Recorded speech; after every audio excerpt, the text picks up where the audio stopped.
샬롬. 오늘은 역사와 진리를 읽는 성경 7째 시간입니다. 부대에서 당직사관이 순찰을 도는데 아무리 둘러보아도 불침번이 보이지 않는 것이었습니다. 화가 난 당직사관이 불침번 어디에 있어? 소리를 지르자 고함 소리에 내무반의 모든 병사들이 벌떡 일어났습니다. 그때에 내무반 구석에서 저 여기 있습니다. 당직사관이 가까이 다가가서 보니 그만 불침번 근무자가 이불을 뒤집어 쓰고 누워있는 것이었습니다. 불침번, 너 왜 이러고 있어? 그러자 저는 지금 장복 근무 중입니다.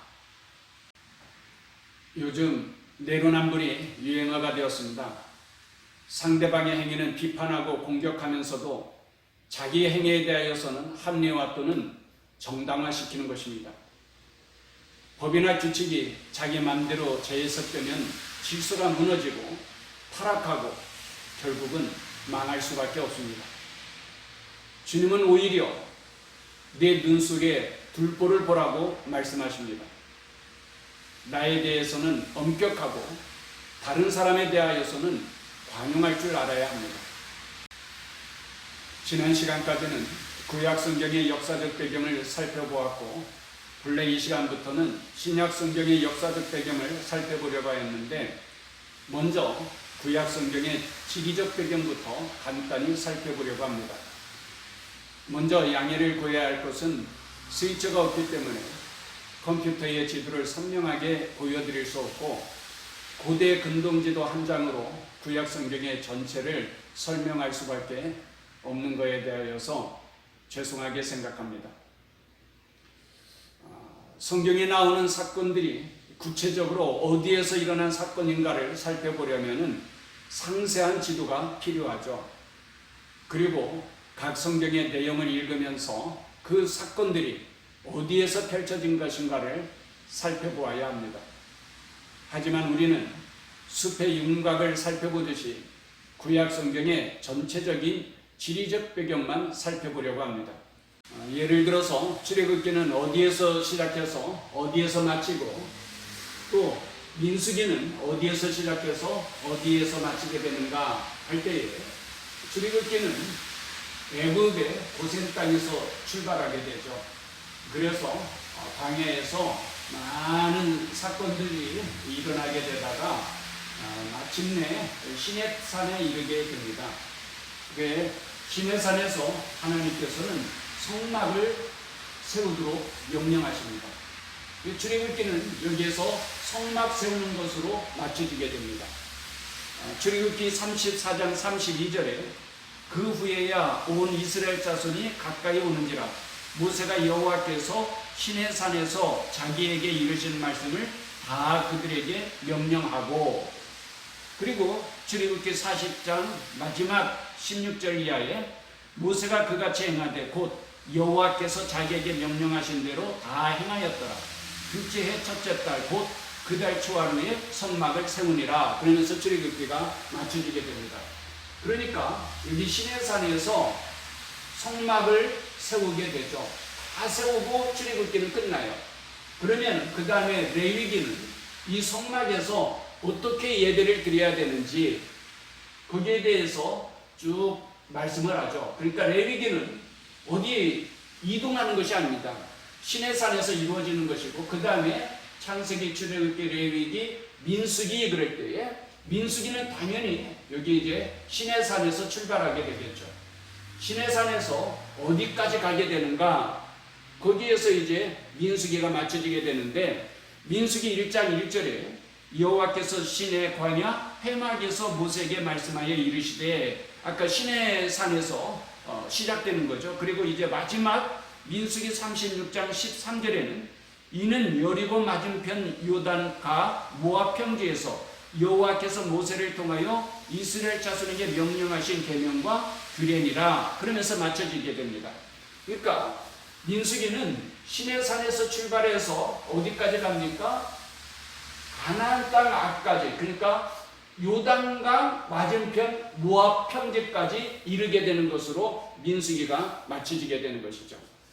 이런 내용들은 이제 상세한 지도를 펼쳐놓고 어디에서 어떤 일들이 어떤 사건들이 벌어지게 되는가라는 것을 살펴보아야 되는데, 이 시간에는 그렇게 하지 않고 구약성경 전체적인 윤곽, 역사에 대해서도 마찬가지였었죠.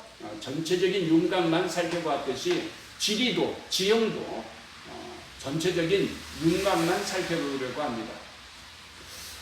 창세기의 배경은 고대 근동과 애굽에서 이루어지게 됩니다. 오늘날에 북한은 지금도 애굽이라고 하던데 이집트죠.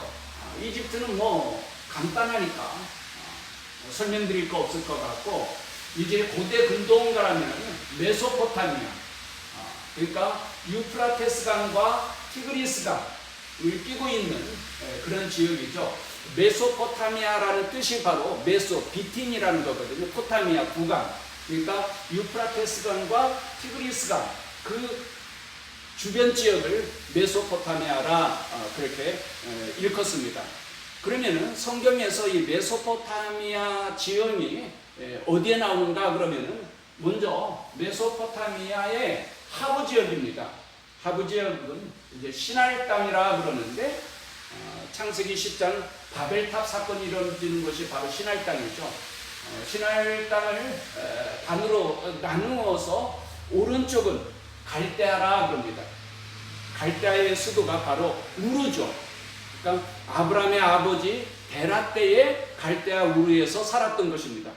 그러다가 이제 하나님의 명령을 따라서 갈대아 우르에서 하란까지 가게 되죠. 여기를 이제 밧단아람이라 그러는데, 밧단아람의 수도가 바로 하란입니다.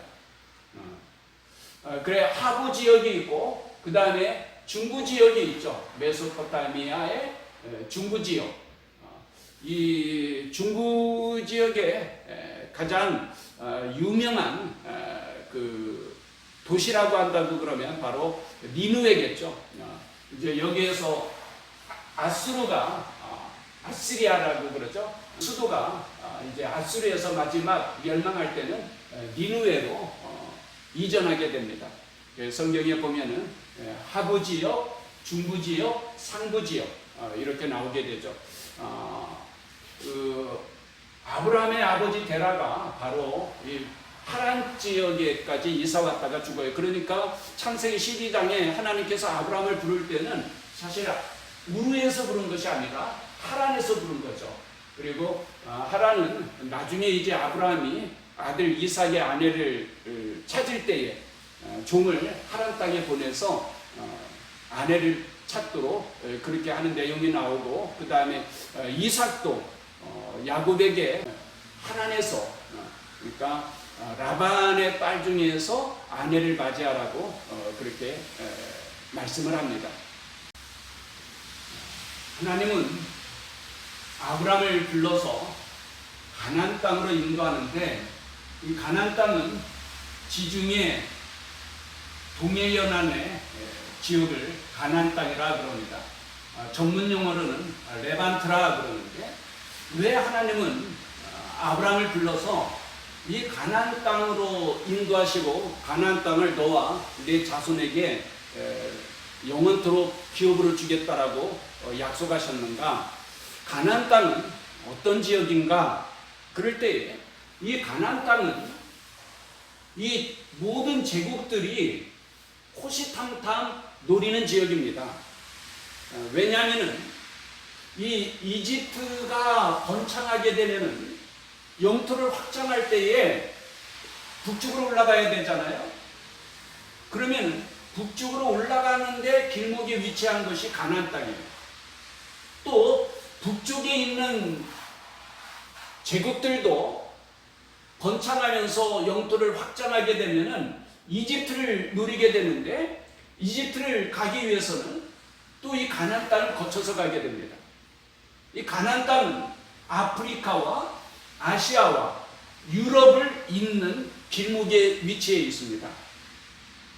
특별히 이 가나안 땅에는 고대 제국들의 두 개의 아주 발달되어 있는 도로가 있었어요.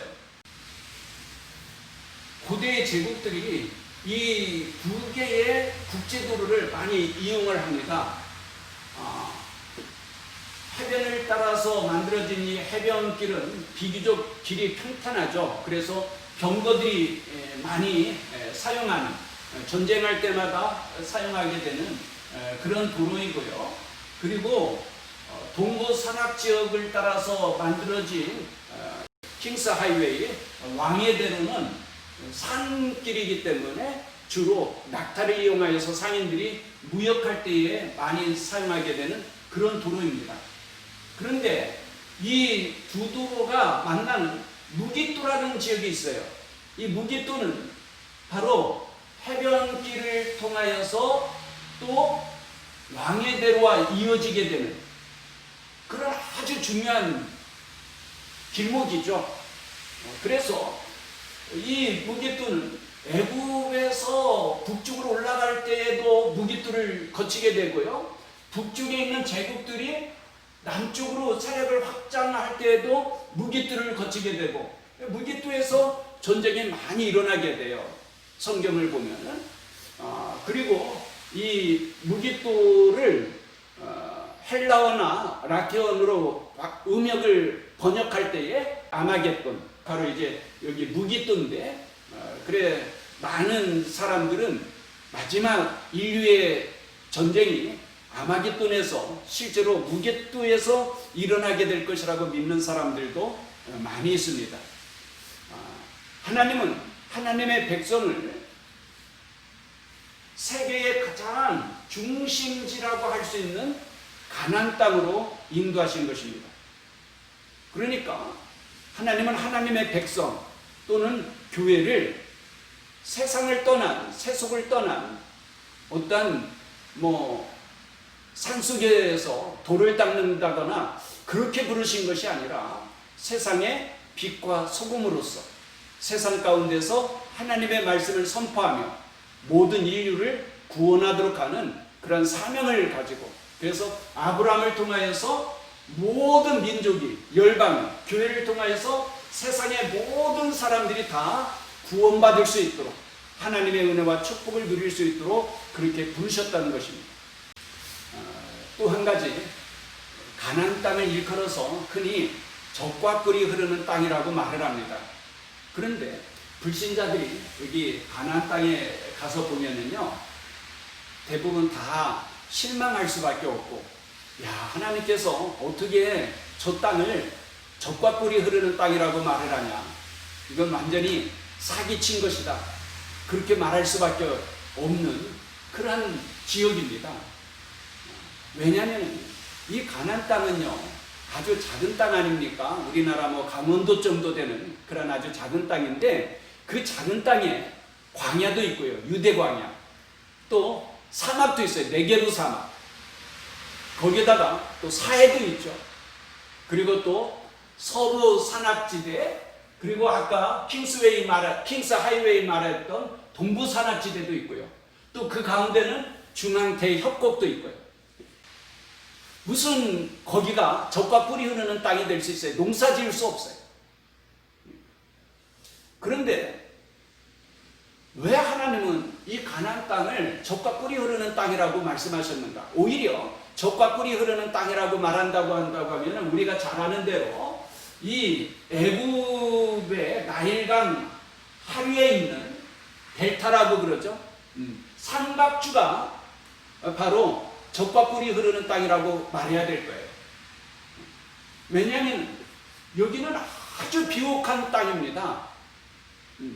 그래, 가나안 땅에서 아브라함이 가나안 땅에서 흉년이 들었을 때에 먹을 양식을 구하러 어디로 갑니까? 바로 여기로 가는 거예요. 젖과 꿀이 흐르는 땅이라고 한다면 여기를 젖과 꿀이 흐르는 땅이라고 그래야지, 광야에다가 사막이 줄을 이루고 있는 가나안 땅을 어떻게 젖과 꿀이 흐르는 땅이라고 말할 수 있는가? 이 부분에 대해서는 다음 시간에 설명드리도록 하겠습니다. 오늘도 주님과 동행함으로 기쁨과 행복이 넘치는 좋은 날이 되기를 축복합니다. 안녕히 계세요.